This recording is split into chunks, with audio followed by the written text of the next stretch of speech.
Hello, my name is Patrick Allen, and I am an interviewer for the Library of Congress. And the project is administered through the Cincinnati Hamilton County Library, and Brian Powers was the gentleman in charge of that. We have the privilege today of interviewing James Oakley. Today is October 26th, and we're at his home in Middletown, Ohio. First of all, James, you go by James or you go by Jim? Jim. Okay. Thank you for doing this interview, and thank you for your service. Thank you. Appreciate it. Tell us your full name. James Daniel Oakley. And where do you live? 1714 Bonita Drive, Middletown, Ohio. And are you married, Jim? Yes. What's your wife's name? Mary. And how long have you, this is a test question, how long have you and Mary been married?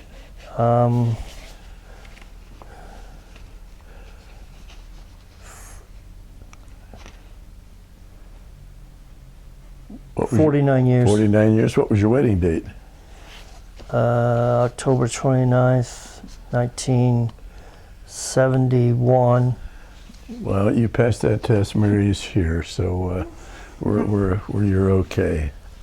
And before we get to your own family, how about your mother and father? First of all, where were you born? Where was I born? Yes. Madison Township, Middletown, Ohio. Middletown, okay, that's on the west side of Yes. Middletown. And what were your mother and father's names? Ruth and James. I would imagine they're both gone by now, or they? Yes, they've been gone. And when did your father pass away? How many years ago? 20. No. How about your mom? Do you remember when she passed? Probably 11 years ago. All right. Do you know how long they had been married? I think they were married 4 to 5 years. They divorced when I was very small. Okay. Tell me what your dad did as far as occupation. He was a carpenter. And your mother, did she work outside the home? No. Did you have brothers and sisters? Yes. And how many brothers and how many sisters? 4 brothers, 1 sister. Are they all still living? Yes. Can you tell us who they are? My oldest brother is Gerald, and Where's Gerald live? he lives here in Middletown. Is he about 73 years old? Yes. And your next sibling? My next sibling is Steve. And where does Steve live? Hillsboro. Ohio? Yes. And according to my note, he's about 62. Yes. And who's next? Sean. And where does Sean live?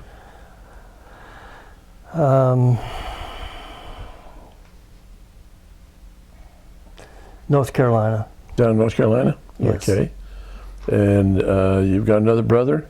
Yes. What's his name? Brett. And I didn't ask you how old Sean was. I've got him about age 60. That sounds about right. And Brett, where does Brett live?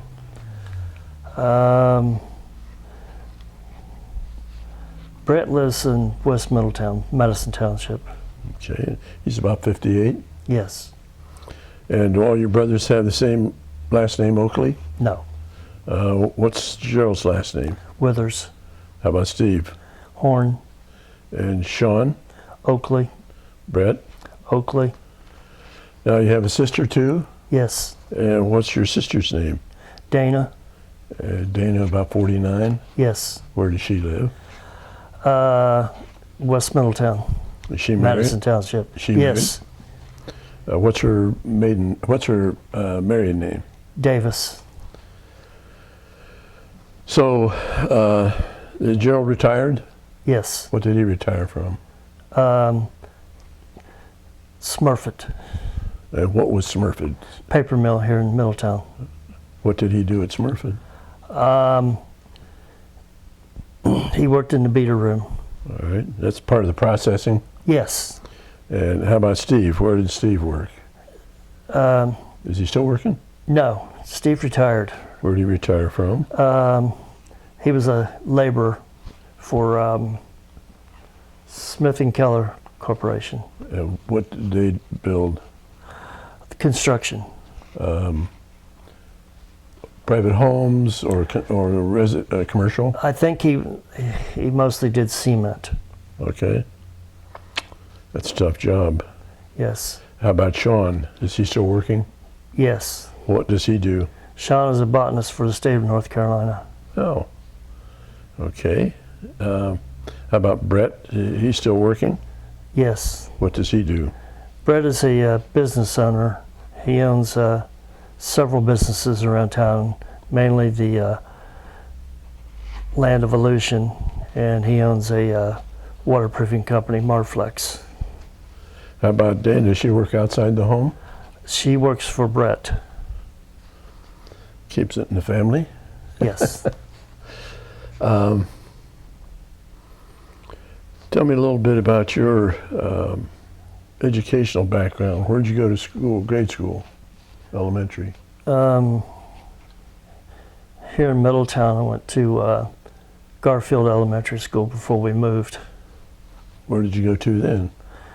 I started junior high school and finished high school at Oh, geez, what did I That's do? all right.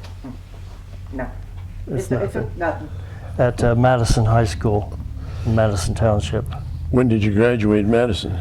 May 27th, 1968. Did you work any place while you were going to school? Yes. What kind of work did you do while you were in high school? I worked at Frisch's restaurant. What did you do? I was a dishwasher and I worked the grill. Okay. How did you do that? Did you just do that on summers or did you work that after school hours? I worked after school hours and summer. Did you work any weekends? Yes. Good. How long did you do that? I worked for them for 2 years until I entered service. Okay, you entered service. Just before, I should say.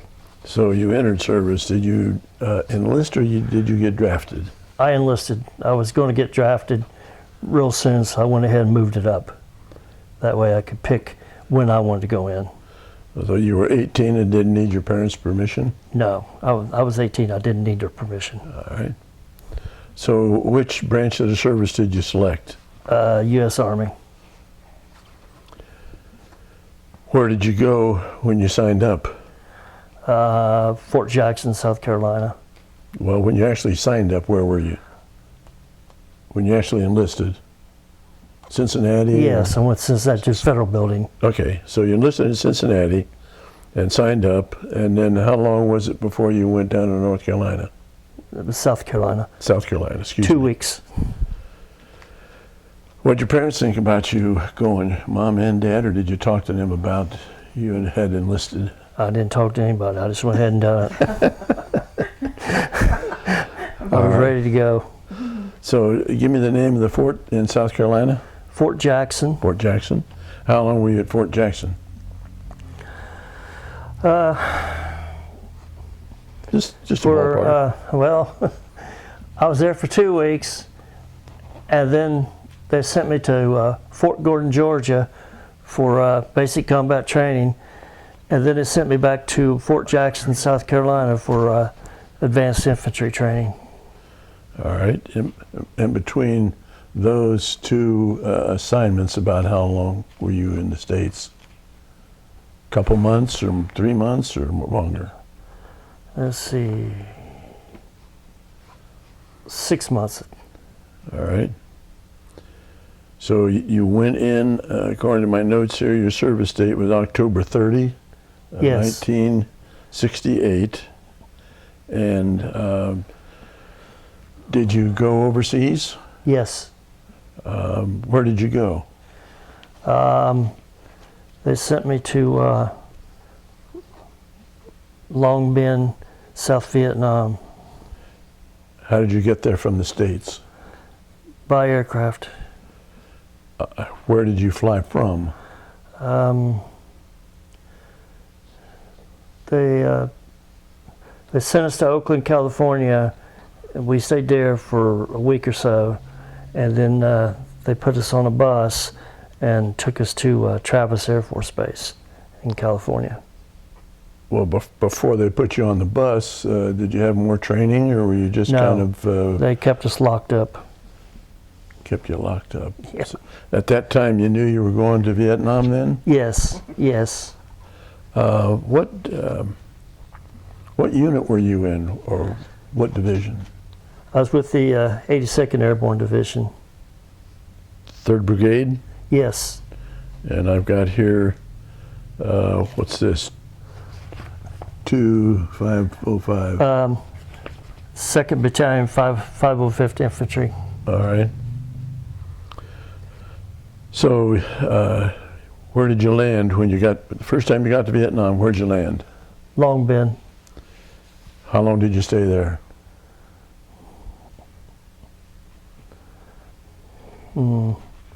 Seems like it was just a few days. Were any of the fellows that you had trained with that go with you on that assignment? No, not that I recall.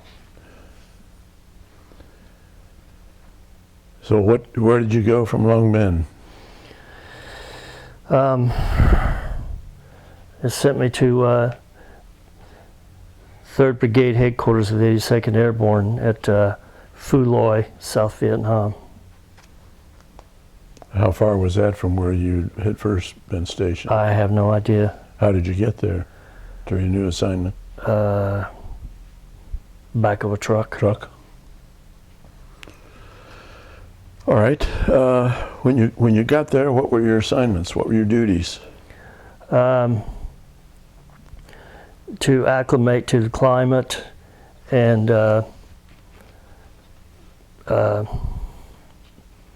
zero in your weapon and everything else for accuracy until you were shipped to your company.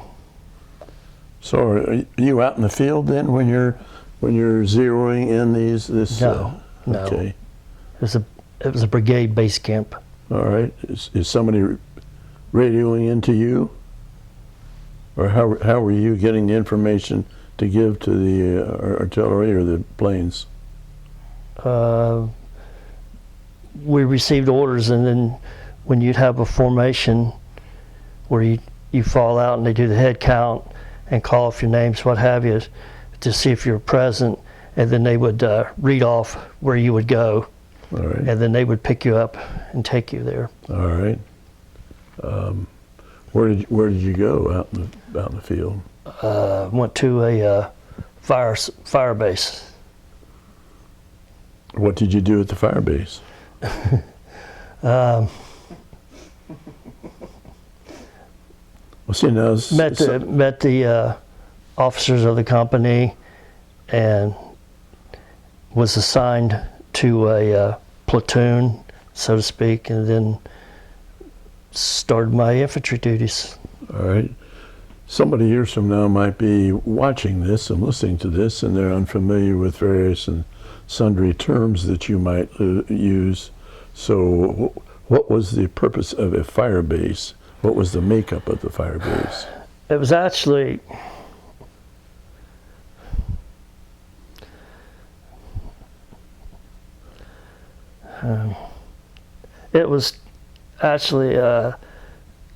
to secure a bridge, and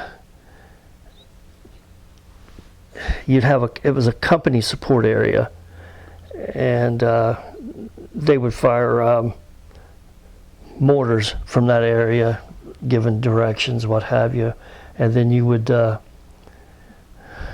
leave from that area, depending on the size of the unit, company or platoon or what have you, or squad, And from there you would conduct patrols, do ambush, and just different things, just, you know. So the fire base was kind of like a home base for you. Yes, it was for us. Yeah, we would rotate back and forth. We'd stay out. We called it the boonies.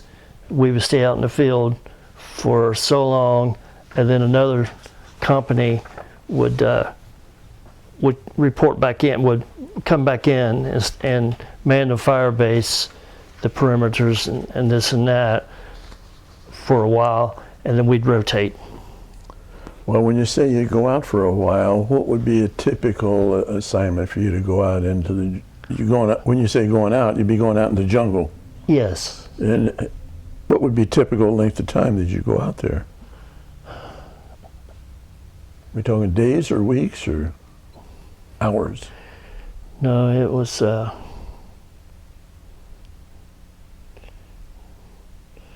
so everywhere. Days, weeks. It varied. Yes. What would have been the longest? Were you ever out as long as a month from the? Sometimes.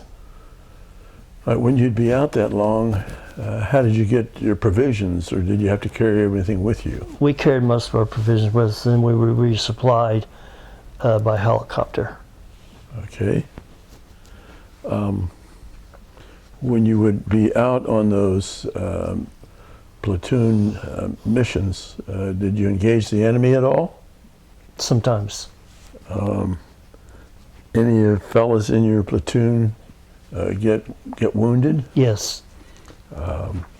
When you'd have somebody wounded, did you have a medic with you in your platoon? Yes. Did you get wounded in any of these patrols you went out on? A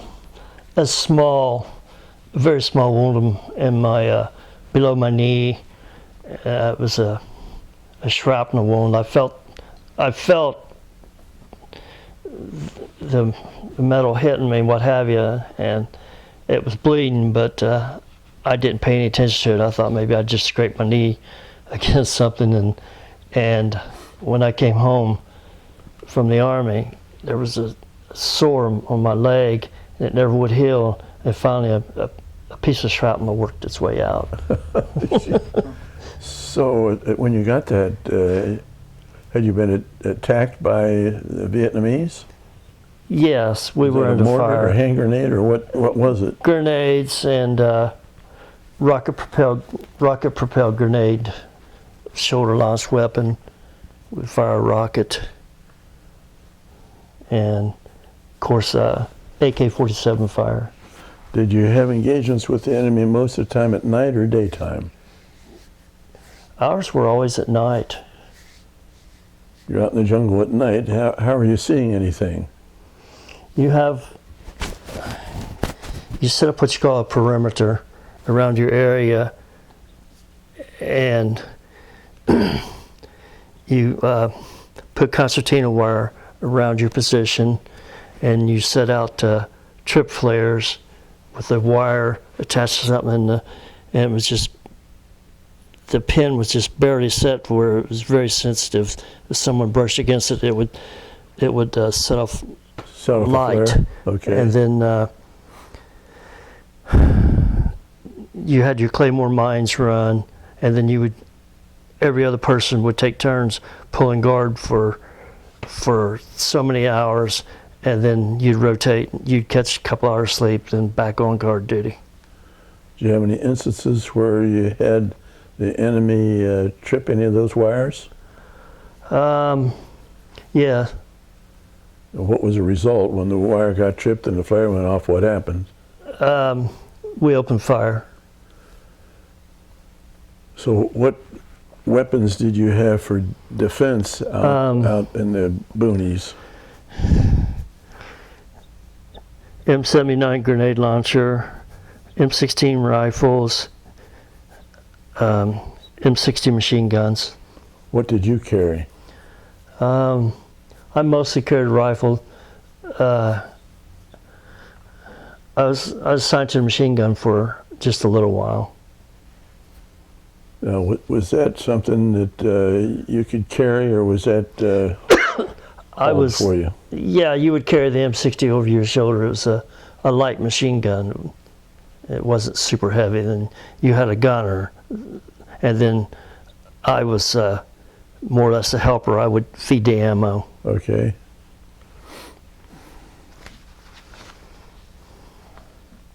So back, let me take you back to the base camp. What kind of protection did you have surrounding the base camp?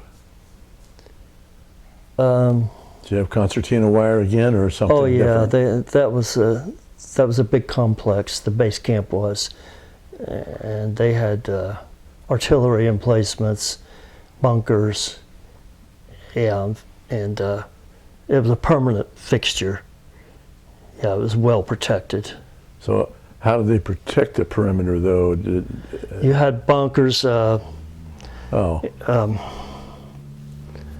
They were built out of like a little. sandbag, or Well, the inside was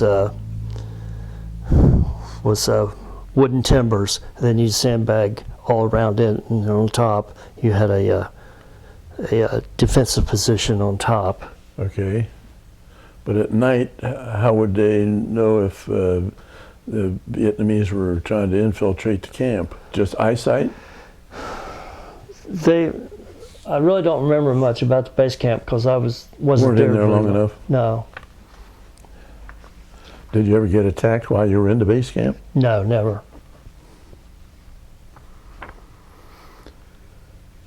Do you remember some of the locations where you were stationed for your outlying camps? To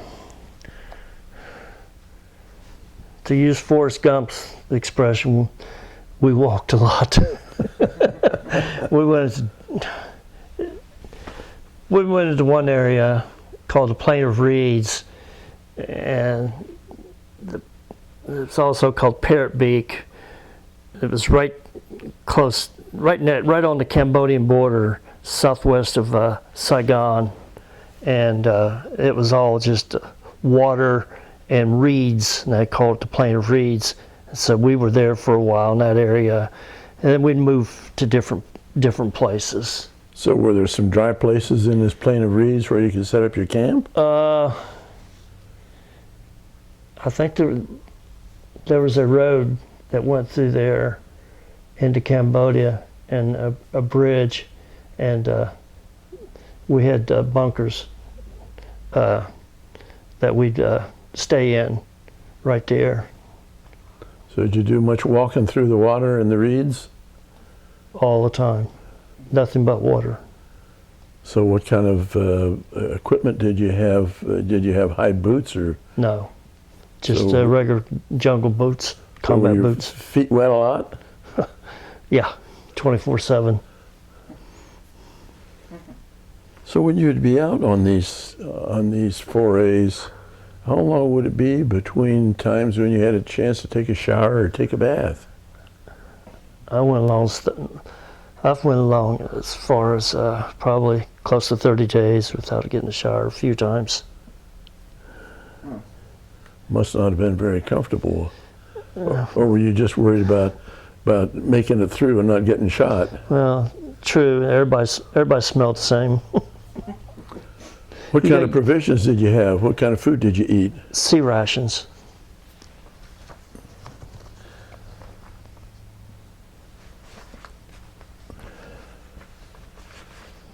How about your ammunition and your rifles and whatnot?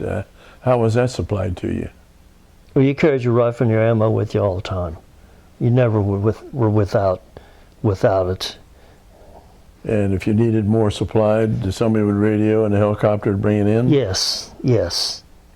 Did the helicopters ever come in when they were under fire? Yes, one time. Did you lose any helicopters? No.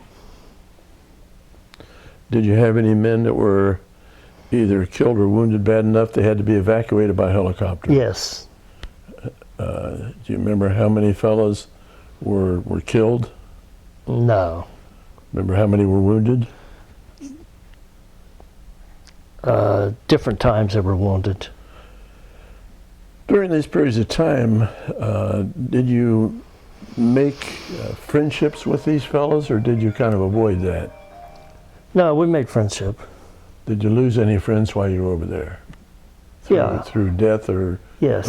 or just wounded? Both. Who was your platoon leader? Lieutenant Williams. Remember his first name? No. Who was his boss? Who was the company commander? Captain Johnson. Remember his first name? No. Do you know the first names of any other higher ups or bosses while you were over there? No.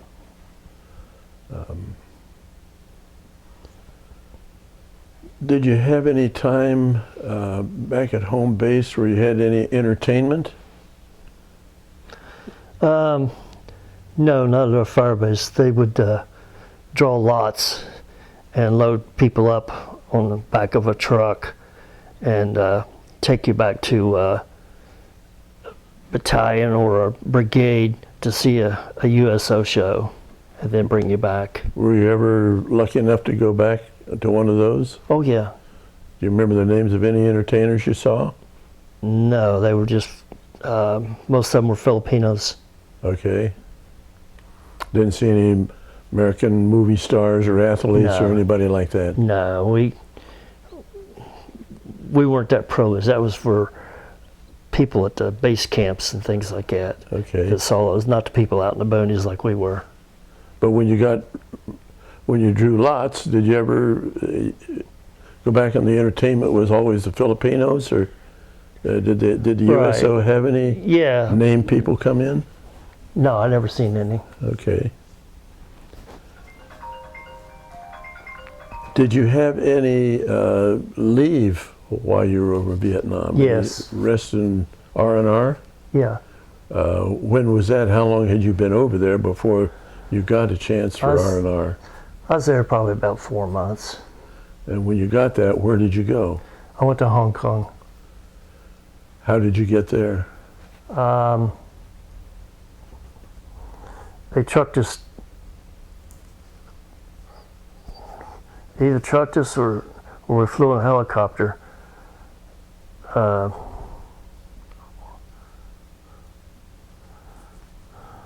Back to Tan Son Nhut Air Base or something like that. Yeah, it's Tan Son Nhut Air Base. Okay, I've heard a lot about that from the fellas. That was a pretty active air base, wasn't it? Yes, very active. So how long were you in Hong Kong? What was your leave period? 5 nights. And what did they have in Hong Kong for you GIs to do? Anything special, or just No, you were on your just own. eat and Do what you want. eat and drink and visit? Yeah, do what you want and report back. All right. Did you have a good time there? Yeah, I enjoyed myself immensely. Did you have any trouble with the citizens there in Hong Kong? No. I run into a lot of, or I shouldn't say a lot. I ran into I ran into some Australian soldiers, British Navy, and some British Navy dependents. Yeah, we all got along. And Chinese people, civilian. How about the Aussies? Were they easy to understand, or did you have a little bit of difficulty with No, them? they were pretty good. Yeah, everybody has trouble. They have their own accent, but yeah, you could understand them. They were good guys. Pretty good guys to be with. Oh yeah, we got along great. Good.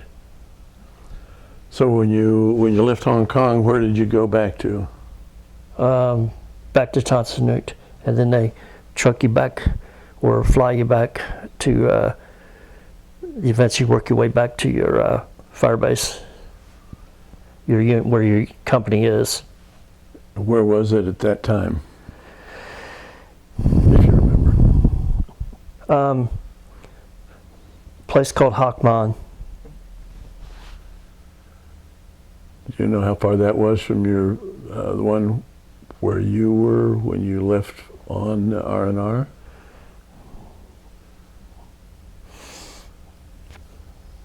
maybe 20 miles. I don't remember. Still out in the boonies? Yeah, I mean, time and distance had no meaning. But you were back out in the boonies again? Yeah, I went back out. Oh yeah. So except for your R&R, it sounds like most of the time you spent your time out in the boonies or in... Yeah, that was the purpose. We spent all of our time in the boonies. Yeah. Yeah. Were you always in a group that was the platoon size, or were you any bigger? Yeah, you were in a platoon group or a company, and at night you would run an ambush patrol that would be a squad level of like 9 or 10 people. What do you mean by ambush patrol? Where you'd go out somewhere and just set up an area and just see if you can make contact, what have you. You get information maybe that there was a Vietnamese out in the jungle when you Possibility. I really don't know. Like I said, I was just an enlisted man. We didn't get all that information. You just went where you were told? Yes, we just went and did what we were told. So the purpose of going out there on some of these ambush patrols would be to see if you could trap the enemy movement? Yes. Were you successful in any of those? Actually, no. No. Not in a squad unit, we weren't. All right. Ever have any injuries or fatalities in your squad when you were out on those patrols? No. Good. So what else can you tell us about your experience over there in Vietnam? What else did you do besides walk a lot? And tell me about the weather. How was the weather while you were there?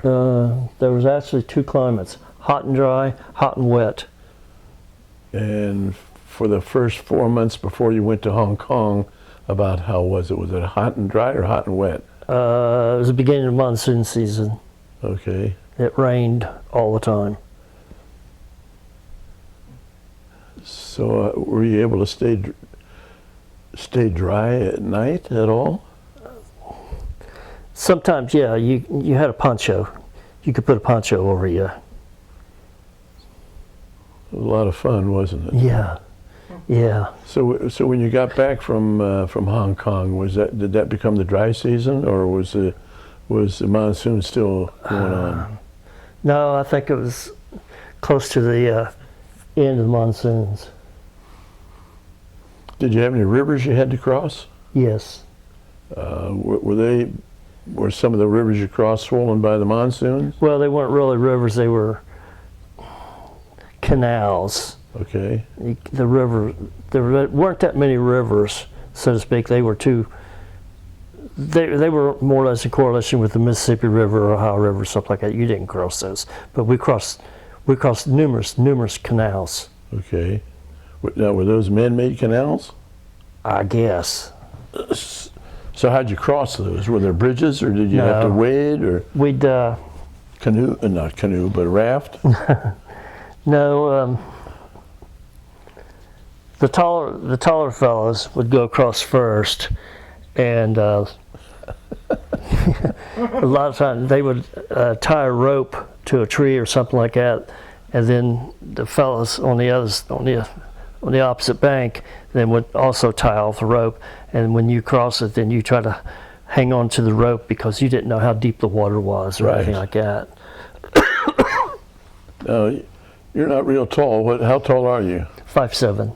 Okay, so you remember how tall the tallest guy would have been in any of the squads or groups that you were in?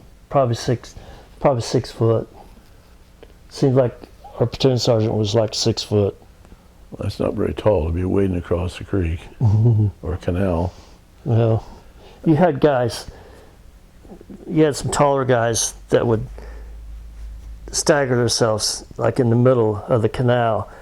And for instance, when I was crossing, a lot of times you'd run into a bomb crater, and you hold your rifle up like that when you're crossing, and try to hold your head up. And I had a hard time sticking my head up above the water a lot of times. Sometimes I went under, and then if the water's too deep, then someone would cup their hands together and grab your feet and whoosh you over to the next person, or try to hang onto a rope and cross. Oh man, that's. But you never let your rifle get in the water. Man. So did you have to do that a lot, or just occasionally? No, we did it all the time. Where I was at, we did it all the time. Well, let me go back. When you had set up these perimeters, you said you put concertina wire. What else did you put around there? Mines? Yeah, we set Claymore mines out. Now, were those above ground or below ground? They were probably that tall and maybe that long, and had like 2 bipods, and you could wiggle it and you set it up and to where you thought you'd get a firing, a clear path to fire, and then you would take grass or something and camouflage it, and you had a firing pin on top, and then it had a wire going back with a trigger, and you'd string it back to your position. So you would have to activate it to detonate it? Yeah. And so when you moved from place to place, you'd remove your claymores and take them with you, and the concertina wire. Now, were the Vietnamese setting up landmines or traps of any kind? Yeah, they would do that too. I never ran across any of them. Well, I encountered Punji stakes, and tell me about that. They were sharpened bamboo sticks, sharpened to a point, and put into a hole, maybe that deep or something like that, and then covered up with maybe palm branches or something like that, to where when you were walking you wouldn't see it, and you'd step on and your foot would go down, your leg would go down in, and then the sticks would impale your foot and ankle, and a lot of times they were permeated with human excrement or anything to cause infection. Oh, so you encountered those, but you didn't fall into one? No, I didn't. I was like, I seen it. Oh, how many times did you see guys get trapped by that? I never did. Never did see anybody trapped by that? Nope. How did you know about it? Just from people telling you about it? Well, it's part of your training. Okay. Before you deploy overseas, you go through your training, and it's just like going to school. They train you on all that stuff, how to look for this, look for that, what this is, what that is. Well, how about on your night patrols? How would you be able to determine? Well, we didn't move at night. Okay. We would walk to an area just before dark and set up an area, and it was just like a fake area, and then when it became real dark, we'd move silently to another area and set up, try to fool the enemy. All right, but you're moving after dark. Yes. Well, how did you avoid any of these bungee pits? You walked the rice paddy dikes. And they normally weren't booby trapped. Okay.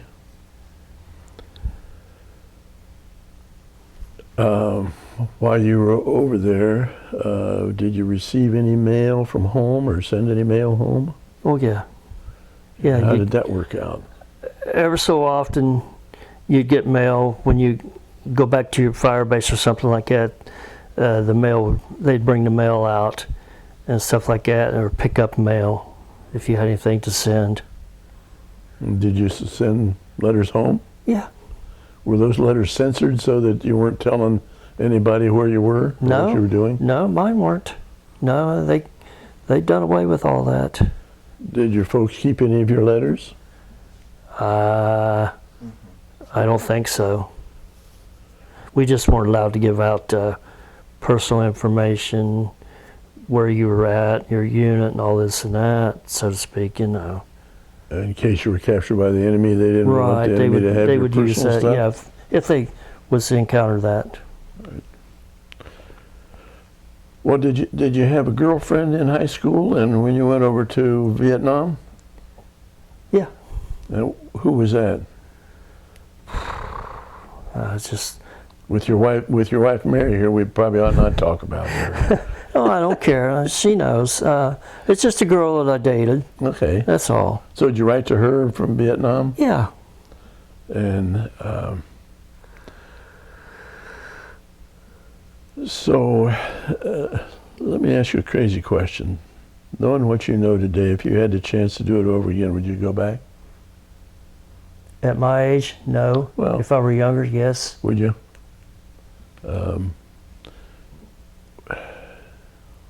Do you ever view it as a political war?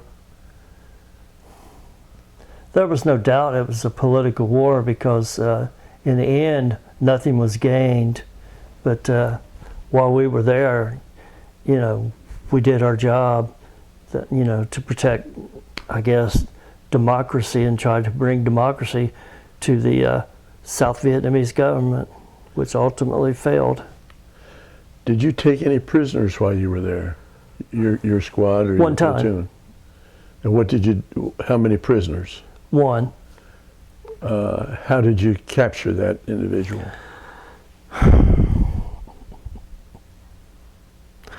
We happened to be in an area.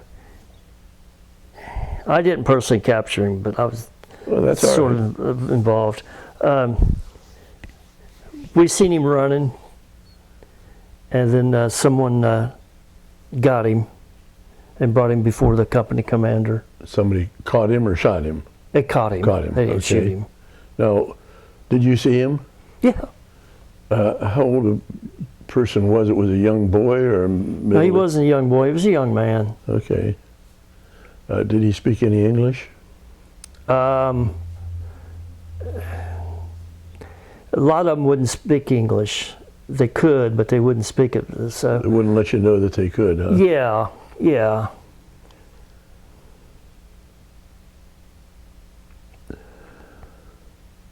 Do you know what they ultimately did with him? Did they send him back to After the company commander got done working him over, yeah, he personally took him out into a rice paddy of water, and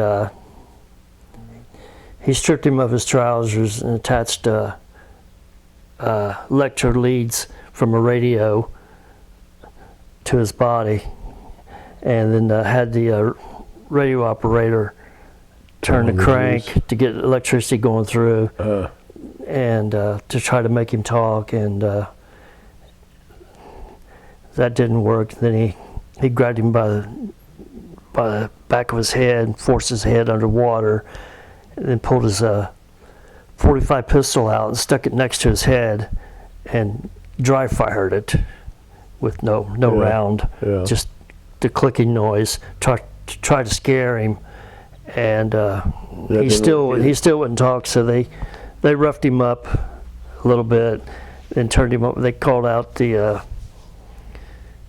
MPs, military police, to take him. We put a sandbag over his head and tied his hands behind his back, and then they flew him off to wherever. For further interrogation. Yeah, yeah. So- Some of them didn't make it. They accidentally fell out of a helicopter while they were bound. How about any of the fellows in any of your groups, whether it was platoon or company or whatever? Did any of them ever get captured, No, taken prisoner? no. Did you talk to any guys that had been captured who were able to escape and come back? No. I don't think I talked to a guy that was in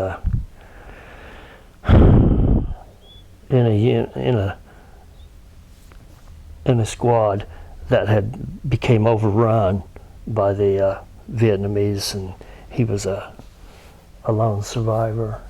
And he wasn't in too good shape Too good a shape mentally or physically? mentally. How did he survive? Did he play dead? I don't know. Okay. He was pretty shook up.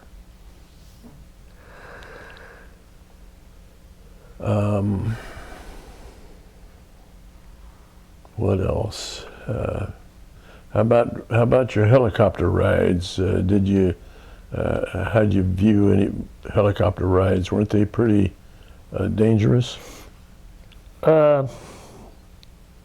Some of them, yeah. Yeah, most of them. Subject to small arms fire? Yeah, anything. Yeah, you would air assault into an area. Prior to that, the Air Force would strafe and bomb the area and what have you, to try to eliminate much enemy as possible and disrupt them. And then artillery would be fired in, and then ahead of our troop carrying helicopters, the Hueys we were on, they would have a Gunship? yeah, what was it called? Daggone it. They had the dragon's teeth of Cobras. Puff the magic? Well, No, it wasn't Puff. These were helicopters. They were gunships. They were two-man helicopters, no troops, and they would carry rockets and automatic. machine guns? Yeah, they had not rockets. Wow, grenades. They had an automatic grenade launcher on it. Oh. And yeah, they were Cobras, and they'd fly in and they'd strafe, and they flew around for overhead protection also after we landed. Okay, so they would stay airborne just in case you ran into trouble? Right, yeah, they were there for, fire support. So when you went into an area, would your helicopter land on the ground, or did you have to jump from the helicopter to the ground? They wouldn't land directly on the ground most of the time. They would hover, and then you had so long to exit the helicopter out both sides, depending on which side you were sitting on. You divide it, and you go this way, you go that way. And then after they hovered for less than a minute, actually, they started back up because they didn't want to stay on the ground because they were targets for a small arms fire, what have you. Then the one we call them lifts. The one lift I was on, I was in charge of it, and we had a Chuhoi and a conscientious objector. And I remember the Chuhoi got out of the helicopter, and the conscientious objector froze in the doorway, and the door gunner was hollering, motioning, going up like that. It's getting ready to go up, and so I seen the helicopter starting to lift. So I just took my foot and kicked him out. Uh-oh. So because I was the last one out, I didn't want to jump that far. Yeah. And what was the other one? Chuhoi? Yeah, he's a defector. Okay. So what did the conscientious objector do once he got on the ground? I mean, did he? He was okay then. Was he? Yeah. He was mostly, I think he was a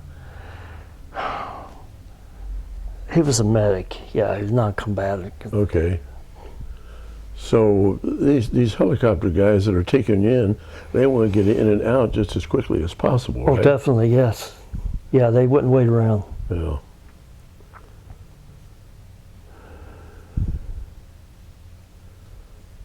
How many copters would come in on these landings? Depending on the unit or the size of the unit.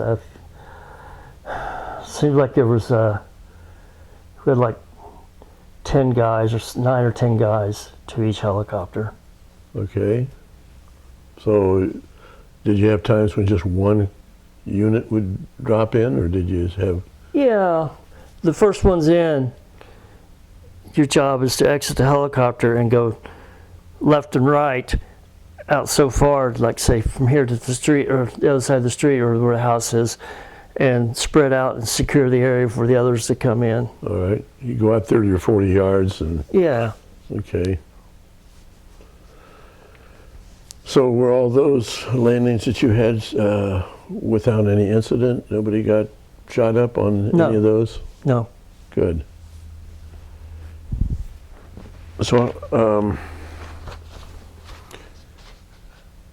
when did you leave Vietnam? 12th of December, 1969. How long had you been there? 8 months. They were doing the Vietnamization, turning over everything to the South Vietnamese, so they were pulling units out. How did you learn that you were going to be pulled out? They told us that At a meeting? depending on the time you've been in country, that you'd be pulled out, and they cut it. They would take it down to. I got there I arrived like 3 o'clock in the morning, and that was like a cutoff. Anything after that, you stayed. So, but how did you find out? Did somebody They told us. at a group meeting or just? Yeah, Okay.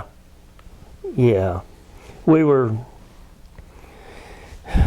weren't doing nothing at the end. We were in the process of doing the Vietnamization. They took the platoon that I was assigned to. They took us and assigned us to a South Vietnamese infantry company, and we worked under their pretense, so to speak, and they told us what to do. Okay. They were good guys, real good guys. And the their company commander spoke very good English, and I remember he was talking to me. He wished to go to the States for further training, but they took care of us real good. They were nice to us. They talked to you about what life was like in the States? They asked questions, yeah. Uh-huh. Yeah, they would ask questions. How old were these South Vietnamese fellows? Well, some of them were our age. And your age was about 20, wasn't it? No, I was 18, or I was 19. 19? Okay. Yeah. Some of them were our age. I really don't know. It's hard to judge the age of a nation. Yeah. Yeah. I would have trouble with that too. They're very short people. And it seems like their skin is real smooth all the time. It is, yeah. And no matter what their age is. Yeah, they were dark complected. Yeah. Darker than I. So when they told you were leaving, what'd you do? They sent us back to a base camp, and Did you leave as a unit? I didn't. Okay. I left individually. I was assigned to an airborne unit, and the fellows that were airborne qualified left as a unit and went back to Fort Bragg. But the people like me that were just replacements, that were just straight leg, what we call straight leg infantry, we weren't allowed to go back with them and participate, even though we'd been with them. All the time you were there. Yeah, it was kind of a. We didn't like it too much, but that's the way it went. So how did you leave Vietnam? Airplane or boat? Yeah, airplane. Yeah. I shouldn't say boat. I should say ship. What kind of airplane was it? Military or commercial? Commercial, charter. Where did you fly to? Eventually, we reached Travis Air Force Base in California after 17 hours. How long were you at Traverse?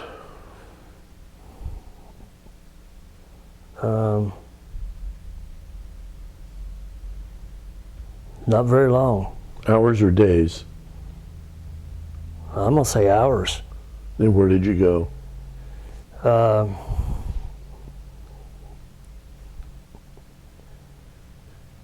They gave us our orders and went back to Oakland Army Base and changed clothes, and they fitted you for a Class A uniform, you know, which was jacket and tie, and typed up your orders, and then you were on your own to get home. I left I tried to go cheap. It took me almost 5 hours to get out of San Francisco International Airport to catch a flight because I was flying standby. I didn't want to pay the full price. Well, at that time, were you in civilian garb? No, I was in Class A uniform. So were you among the public? Yes. How'd they treat you?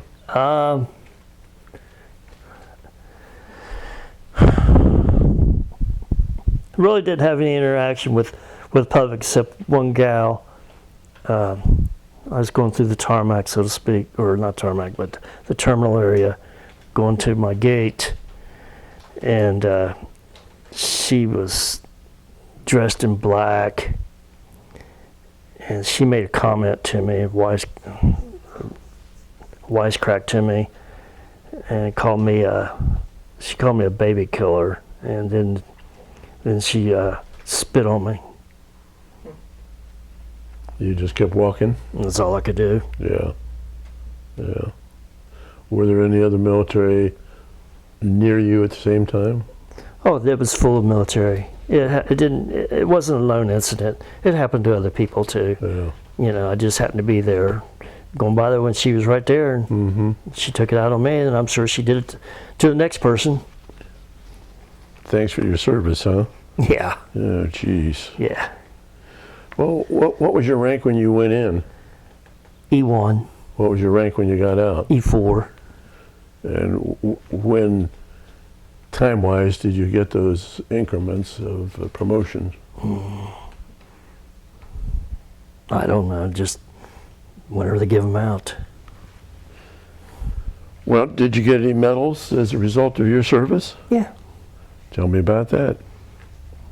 Just decorations, unit awards and individual awards for... Well, you got an NDSM. What was that? National Defense Service Ribbon. And what was the VSM? Everybody got that. What was the VSM? Vietnam Service Medal? Yeah. And did you have a Viet campaign? Right, I got it. It's all in my uniform jacket there in the closet. You got an air medal? Yeah. What's it? ARCOM? ARCOM, Army Commendation. All right. And Viet Cross of Gallantry? Vietnam Cross of Gallantry. It was a presidential unit citation from the South Vietnamese government.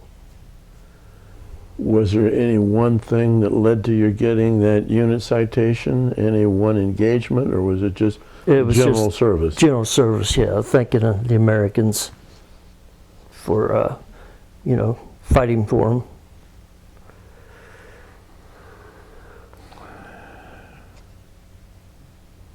It's easier just to show you my jacket. Get that, well, I'll get it. I can take it off? Yeah. Okay. Mary will get that for us, and I'll ask you a couple of questions. You had a combat infantry badge? Yes. What was that all about? That was for my military occupational specialty. I was infantry and I was in combat, and it designated that. There's different ones you can get: expert infantry and combat. The combat infantry badge, as you'll see, has the wreath around it. Shows that you had an infantry MOS and you were in combat. Do you have a sharpshooter's badge? Yeah. Well, Mary's bringing your... We're going to talk about these. So as Mary gets back behind the camera. And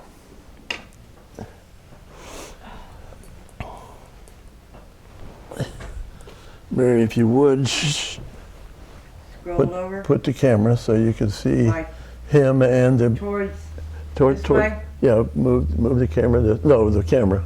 Just move the camera itself with the handle. The handle. No, the one sticking out behind you. That's it right there. The handle. Oh, okay. Yep. Move it over so you can see him and the jacket. Move it the other way. It's kind of blurry right there, but when I sit down, I can see it better. There. Can you see the jacket? Yep. Okay. So go ahead and tell us what these are.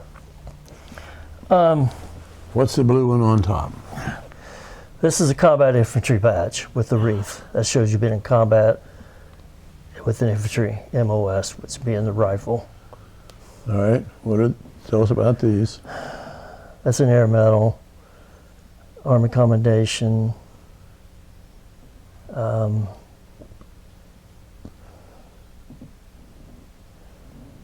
Some of these are state ribbons. After I got out, I went into the National Guard for 14 years. All right. What about this over here? That's campaign, Vietnam campaign. I don't know the proper name. That's what we call our 90-day ribbon. You got that after 90 days of service. That's a humanitarian service where when I was in the National Guard during the blizzard of '78, I was activated, and we were sent to Sydney, Ohio, and from there I was in the engineer unit. We would plow the roads and everything else, try to open everything up for people. And I don't remember this one. That's an Oakley cluster. I think time of service, or time, yeah. And gosh, it's been so long. What'd you do to get an Oakley cluster? Second or third award. Yeah. What's this? That's marksmanship, sharpshooter, rifle, and machine gun. That's where you score so many points, and that's the award you get. What's that? That's the 16th. Emblem. It's 16th Engineer Brigade, Ohio State National Guard. And I What are rose to these the rank. stripes? I rose to the rank of a platoon sergeant, E7. And what are these stripes? Time of service. Time of service? Mm-hmm. What's that? That's my combat unit, 82nd Airborne Division.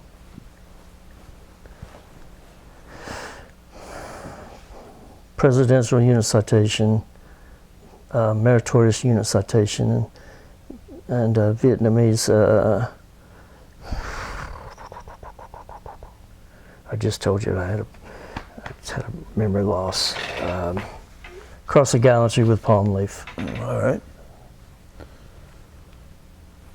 Well, let's see. Oh, what's that? It's an engineer emblem, combat engineer. That's state. Yeah, you didn't tell me anything about an engineering service that you did over in Vietnam. I didn't do it in Vietnam. It was all Okay. state. Okay. After I got out of the Army, I went down and enlisted in the Ohio National Guard for part-time, and then I rose up in rank through that. Okay. So what rank did you rise up to in the National Guard? Platoon Sergeant E7. Besides, okay, you got back home, and when you got back home, what did you do? I was put on leave for a little while, and then I had orders to report to Fort Riley, Kansas for additional duty. What'd you do out in Kansas? practiced infantry maneuvers. I was with the old 24th Infantry Division, and then they deactivated that unit when the 1st Infantry Division came from Vietnam back to Fort Riley, and we became the 1st Infantry Division, and I was a driver on an armored personnel carrier, mechanized infantry. How long did you do that? For about 6 months. Then did you finally get out after that? Did you muster out after that? Right. When you got out of Kansas, where'd you go? From Kansas, I went home. To Middletown? Yeah. I went back, got my job. After 2 weeks, yeah, I was home almost 2 weeks. So I said, well, maybe I better go back to my employer, which was the paper mill here in town, and tell them I'm back. Well, they called me within 2 days. Said, come to work on 3 to 11 shift. That's, wow. So you didn't like the shift, but you liked to get a job? Well, I wasn't ready to go back to work that quick. Okay. But did you go back to work? Yeah, I had to, yeah. Well, you say you went back to that old job. When did you work there before? I worked there, I went all around town applying for jobs at different factories, including the forerunner of AK Steel, which was Armco Steel. And no one would talk to me. They just kept telling me, you know, what is your draft status and this and that. And I told them this, and they said, no, we're not going to hire you because you'll be gone within 6 months. And so I went to, which was Diamond International Corporation then, here in Middletown. And I went there, and of course, I had a little bit of a pull. I knew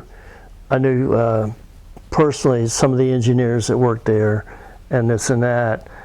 And so I applied for a job, and within like a week, they called me and told me to come to work. So I worked there for 90 days, and then I went and told them that I was going in the Army, and they told me to come back.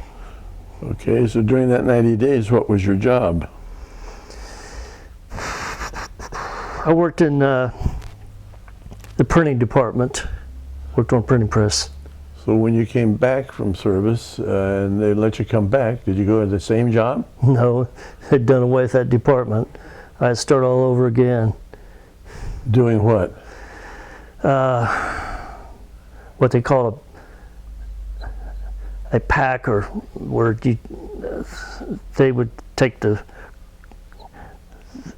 boxes of cartons, different types of cartons, and they would run them through a gluer, and they would fold them up. And then they had 2 ladies, one on each side of a little conveyor belt, that would put them in cardboard boxes, then they'd shove it over to you, and you'd tape it up, and stencil it, what have you, and stack it on a pallet. Well, how long did you have that job, 3 to 11? Gosh, I don't know, not real long. They kept cutting back, doing away with jobs, and I kept getting bumped back until I finally was able to bid on a real good job, and I got a job working a receiving dock, unloading rail cars, trucks, what have you, of skids of paper and rolls of paper, and supplying them to the printing presses in the other department. And what were you using? Were you using a tow motor? yeah, I used a tow motor and a roll grab truck. Grab the rolls, squeeze the rolls of paper and stack them up. And I had that job for almost 10 years. And then they brought in a time and motion engineer, and he'd follow us around on jobs and this and that and time us. And of course, I gave him a run for his money. Anyhow, I seen what was happening there. They were changing a lot of job duties around. So then the opportunity came up for me to bid to the mill division. Away I went. So when you gave him a run for his money, what'd you do? Take him all over the plant? I took him all over the plant. I turned the heater off where I was at, and one of my buddies was hauling the skids of paper or rolls of paper over from the mill side, and it was winter time. We had a big heater up there, and I was working on a trimmer, trimming out the sheets of different width. And I signaled to him to just turn the heater off and leave the door open. And this guy just had a thin white shirt on with a tie. He was doing this, and he kept remarking to me that it was getting cold. And I said, the heater quit working. I said, you'll get used to it. I was cold too. And then he'd leave, go get warmed up. Then I'd take off and go somewhere away from him. I'd go down to the basement, and I'd hear him coming down through the basement looking for me, hollering my name, and I wouldn't say anything. And then when he'd get out of my sight, or his back was turned to me, then I'd shoot back upstairs and was operating the machine. And then he came back up. I asked him, I said, where have you been? He goes, where have you been? I said, I've been right here working. I said, you're supposed to watch me. Then I took him on a venture outside. It was snowing, cold, wind was blowing. And I said, I got to go outside. And I said, I got to count these barrels of alcohol and this and that, inventory. And I said, aren't you coming out? No, he says, it's too cold. I said, I don't know how long I'm going to be out here. So the next day he came in, he couldn't talk. You rascal. So you worked there for over 10 years. Yeah, and I went to the mill. And then you went to the mill. What'd you do in the mill? I worked in maintenance. I was a painter and a millwright helper. And that was all inside? Mostly. Inside. Let's go back to moving pallets and stuff. Did you have to have a certificate to operate that tow motor? Yes, yeah. How did you get that certificate? Well, at first, when I first went into the department, they didn't give you any training. They just put you on it, and when you got slack time, you'd practice driving until you got good enough, or somebody would, if you got in a jam, then somebody would help you out a little bit until I finally caught on to learn the job. And then later on, OSHA got involved in training, this and that, and you had to go through classroom training, and they set up a maneuverability course where you dodge through, go straight and then go around an obstacle and then lift something and stack it without dragging the fork, so to speak, on a skid or pallet, and come out clean like that. Then drop your forks down, and then with a roll grab truck, you'd grab a roll of paper and go through the same obstacle course and stack it up, and you were timed on it. But by the time I started doing that, I was very proficient on the job, along with others, and it wasn't difficult. And a lot of the training was done by your co-workers, and some of the guys had just a tad of trouble, like that, and they would just turn a blind eye to it, and then they'd sign off on your license. And whenever OSHA would come around or something like that, if they were to come around and ask you, which they had the right to, ask to see your license, then you would show them. But until OSHA came around, or they knew OSHA was coming around, they weren't too particular. They knew when OSHA was coming around, because the plant manager we had at first, OSHA was with him, and they were following up on a complaint, and then I guess I don't know what it was, he chewed tobacco and he couldn't hold it in his jaws any longer, and he spit it on the floor. And the OSHA inspector told him, that's a $50 fine, expectorating on the floor. Oh, gee. And then they would come in the shop, and they fined us because we had extension cords running across the floor. And trip hazards. Trip hazards, yeah, different things. Yeah. So where'd you go from that job? I retired from that job. I liked that job real well, and I made a lot of money on that job. Did you work a lot of overtime? I worked a tremendous amount of overtime. I worked every holiday. I worked every Saturday. I worked Sundays. I worked doubles. I worked triple. No, I worked 3.5 shifts one time. 3.5 shifts straight. Yeah, I went in at 7 Sunday morning, and I went home at 5:30 Monday evening. And she needed a washer and dryer, and I called and told her, I said, go get your washer and dryer. I said, it's paid for. So when did you guys get married? October 29th, 1971. Okay, now where were you working then? Back at, I was working at Diamond International. okay. And do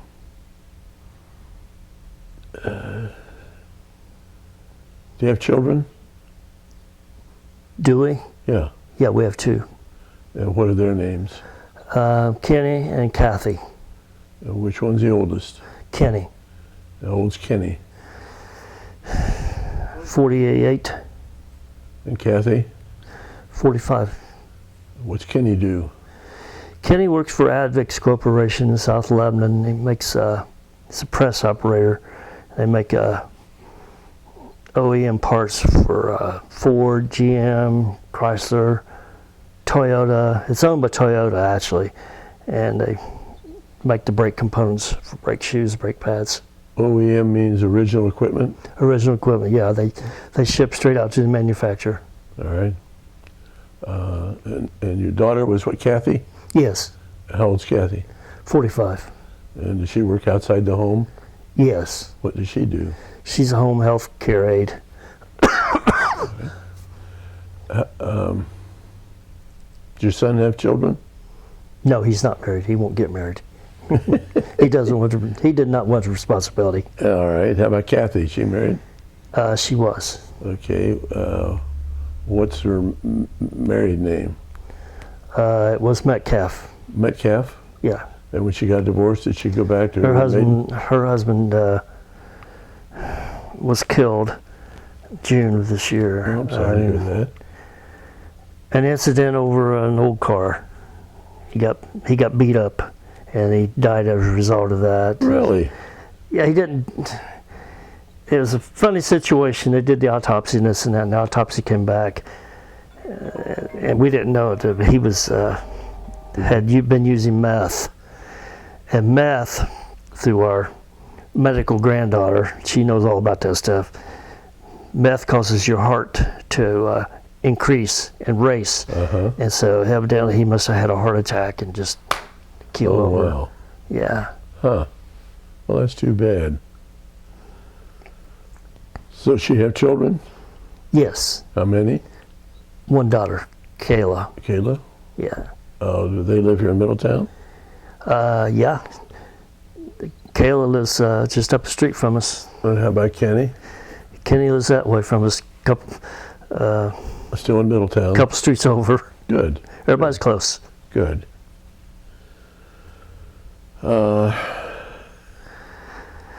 Well, so you were born in 49, so you're what, 70? I'll be 71. 71. And you've been retired how long then? Since April of 2015. And your last job was at the mill? Yes. So what do you do in your spare time now that you're retired? Spend lots of money. Spend lots of money? Yeah. Doing what? I bought her. I bought 2 cars since then. What, 2 cars? Yeah, and spend loads and loads of money on the granddaughter and the daughter. I just bought her a 2018 car, and spend lots of money on the house. We had lots of stuff done to our house to improve it: windows, siding, roof, and different things. That brings me to a question. While you've got it, you spend it, and you never know when you're not going to be with us any longer. When you were over in Vietnam, were you subjected to Agent Orange in any of your assignments? Everybody was, but you had to have the symptoms of the Agent Orange in order to draw compensation for that. But did you see any Agent Orange sprayed? Yeah, I didn't see it sprayed, but I seen the effects of it. Yes. Oh, yes. And what did, first of all, somebody that's not familiar with that term, what's Agent Orange used for? It's a chemical defoliant to deny the enemy cover, so to speak. And how was that applied over in Vietnam? By air, By airplane, helicopter. helicopters and airplanes? Yes. Mostly the Air Force sprayed it. It's like crop dusting, sort of speak. Right. And was it effective as far as defoliation? Yes. Very effective. Did It it killed help? all the, Did it help you guys in the field? well, I seen areas like we come through areas that were dead trees and everything. It was all open, and the water was probably contaminated. It looked like it was kind of black. The water was. I don't know what it was from. But yeah, we Was seen the undergrowth? there was dead from- nothing. There was nothing. It was just bare. Do you know how long it took once they sprayed? How long it took for the foliage to die? I don't know. I never seen it sprayed. Okay. But you just saw areas where it had been. We went into areas that had been sprayed. Yes.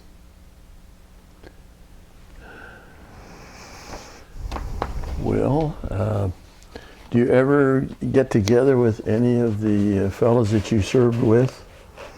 No, I've not run across any of them actually. The only time I run across one was when I was in Vietnam. I ran across one of my classmates, high school classmates who graduated together. I ran across him, and then I seen him again the day I was getting out, processing out. I ran across him again, but other than that, I haven't seen anybody like that. Just co-workers that served in the military and what have you. Was this fellow that you ran across twice, was he airborne or was he some other military? He was just like me. He was regular infantry, Okay. except he had a job as a radar man. He had a little cubbyhole of a hooch, so to speak, like that, and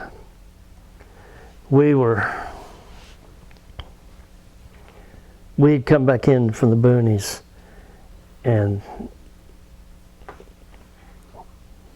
there was what we call a mess hall building that served meals at this base camp, and there were picnic tables set up in a row, and I sat down to eat, and I happened to look up, and I seen this guy right across from me, and I studied him for a minute, and he kind of looked at me, and I didn't want to stare, and I spoke to him, and I said, I know you, and he goes, well, I know you, and we reintroduced ourselves, and he showed me the little hooch that he had, and the job he was doing.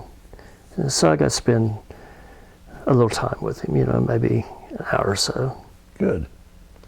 So did you have any instances when you would be in for the night where you had night attacks from the Vietnamese? Yeah. What would they use to try to infiltrate around your from? They would use. They would fire RPG rockets into the perimeter, trying to hit the command post, knock it out, and they would try to lob grenades in, and then small arms fire, what have you. Well, I don't know. I think we've pretty well covered your. Well, you mentioned a granddaughter. Mm-hmm. You just have one grandchild. One, yes. So how old is she? She's 23. And what's her name? Kayla. And you spoil her. Well, yeah. Where's Kayla live? She lives here in Middletown? Just a couple blocks up the street from us. Yeah, she got her own home. We gave her the money to buy a home. She married? She's with a guy. Okay. And she has a child, a little our great grandson, Elijah. I like that name. Yeah, ever since she was a baby, she's been spoiled. She had everything in the world. I mean, I'd get off work on Saturday afternoons. We'd go to the airport, so to speak, like Cincinnati or Dayton, just hang out back there where the passengers would get on before this 9/11 came up. And, you know, and we'd get by maybe a muffin or something like that, you know. You know, just do something. And I can remember, yeah, before the 9/11 attack, we were in the terminal, well, the gate areas. We'd sit back in the gate areas and just watch people, watch airplanes. And the air crew was coming through the gate to board their aircraft. And she asked me if we could get on that airplane just to visit, you know. Yeah. And she wanted to see what it looked like, and I told her, I said, we can't do that. I said, you have to buy tickets. And she says, no, we don't. She said, see that man right there? She recognized the pilot somehow or another. Oh. And she said, ask that man right there, he'll let us on. I said, no, we can't do that. And then I made a promise to her. I said, I tell you what. I said, Papa will take you on an airplane ride. I said, now don't ask me when, but I said, I will. And then Mary and I got together the following summer and decided, well, we was going to go on vacation, and we picked New Orleans, Louisiana. Okay. So I had everything down. I had the hotel reservations made, activities, what we were going to do. We were going to fly and this and that. And then she spent every weekend with us. So then she came over for the weekend, and I knew when she was coming, you know. And I went in there and I turned the computer on real quick, and I came up with a picture of the hotel where we were going to stay at there in the French Quarter. So I asked her, I said, Kayla, I said, come here a minute. I said, I want to show you this picture. So I showed her the picture, and I said, do you like that? I said, look, I said, they got a swimming pool, and there's palm trees all around, and this and that. And I said, you think you'd like something like that? Yeah, that looks real nice. I said, you want to go there? And she said, yeah. I said, we're going. And I said, guess what? I said, we're going to fly. And she was totally elated. So then I printed everything out, the trip itinerary and this and that, and I highlighted different things on the gate we were going to, the airline, the flight number, times. So I practiced with her prior to that. And then I printed out her own itinerary for her to have. And then I told her, I said, we're going to go to Cincinnati. I said, we're going to get on a big airplane. I said, we're going to get up real early in the morning. And I said, you have to be good. You know, you have to listen to what I tell you. And so then I told her, I said, we're going to fly to another airport. I said, in Atlanta, Georgia. And I said, it's big, very big. And I said, there's going to be lots and lots of people. And I said, we got to walk a little ways. And I said, stay right with me. So it's okay. So we got to Atlanta, we got off the plane, we were walking through the terminal area, and I told her, I said, hold on to my belt so you don't get lost. And that way she was more comfortable instead of me just holding her hand the whole time. Mm-hmm. And I said, do not let go of me. And then she had her own papers and I had mine, and I'd question her. I said, Kayla, I said, what airline are we flying on? She'd look, she says, Delta. I said, okay, good. I said, what's our flight number? She'd look, she told me, you know, what it was. I said, okay. I said, where do we have to go? How are we going to get there? And stuff. So then I deliberately slowed down almost to just a crawl, and then I'd look around, and then she'd look, and she said, there, Delta Airlines, this way, Papa, we got to go up the stairs. I said, good. So then we got there, you know, we was going there, and I said, how are we going to find our gate? I said, what was the number of our gate? And she said, like 78 or something like that, maybe 15. I said, wow. I said, how are we going to find that? Again, I look at her. She says, right there. He says to Gates, Delta, Gates 15 through such and such, what have you. I said, okay. I said, you got it. So then we were walking to the gate, and I was going real slow, and I was looking up. I said, there's 1, 2, 5. We kept going. She said, right there, gate 15, so to speak. I said, that's it. You kept her really engaged, didn't you? Yeah, I did. Yeah, I really wanted to educate her. Yeah. And then we took numerous other flights. We flew to Disney twice, and she was in high school. Yeah, she was going into high school. Yeah, she was a sophomore or freshman, and she was in advanced classes and stuff like that. Well, then, before school was out, she had to meet the teacher for her advanced classes and stuff like that. And well, then she was a super, super strict lady, and she gave them all assignments to do over the summer. They had homework to do. She had books and everything else. So while we were on the airplane, there was nothing to do. We sat there and we'd go over her, and I'd go over her assignments with her and stuff like that. And then she had to memorize, one of the assignments was to memorize every president of the United States from George Washington to the present. And it was a test. And we worked on it and worked on it and worked on it the whole summer. And she finally got it. And then when school started back up, the first day she was tested, and she was so happy. When I seen her, she says, Papa, she says, I know I didn't like doing all that schoolwork and stuff and memorizing, and you made me do it. And she said, I am so glad. She says, I got 101. Super. And she didn't like that teacher at first. She says, Papa, she says, I don't like that teacher. She says, Mrs. Bogenschultz, they call her Mrs. Bogey. She says, I don't like her. Well, she's mean. I said, now wait a minute. I said, just give her a chance. No, she's mean. She's already threw 3 kids out of the classroom. I said, well, I said, give it a week or two. Let's see what happens. Then finally, she caught on. And the reason the lady was strict was it was advanced studies. If you didn't want to be there, get out. If you wanted to study, then stay. And I said, what do you think? She says, I like her. She says, I'm going to stay. Well, of course, getting 101 didn't hurt any either. Yeah. So, this picture of you? Yeah. Can you see that? Sure can. Okay. So where was that taken? Probably Fort Jackson, South Carolina.